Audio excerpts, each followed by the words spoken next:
So guys, मुझे मेरी बहन के बैग से मिला था ये स्नीजिंग पाउडर और इसे देखते ही साथ मेरे दिमाग में आया खुराफाती आइडिया और जिसे एग्जीक्यूट करने के लिए हम तीनों बहन लग पड़े। एंड यहाँ हमने उठाया अपने शस्त्र यानी कि हमारे टिश्यू पेपर्स एंड यहाँ हम कर रहे हैं इक्वली डिवाइड ताकि कोई किसी में भेदभाव ना हो। और ये हमारा चैलेंज है कि कौन सबसे ज़्यादा देर तक कंट्रोल करेगा इस पाउडर को लेने के बाद, कौन नहीं छीकेगा।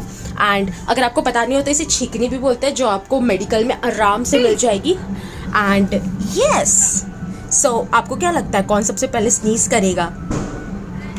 आपको जो लगता है प्लीज बताना कमेंट में कि कौन सबसे पहले स्नीज करेगा। And you know what,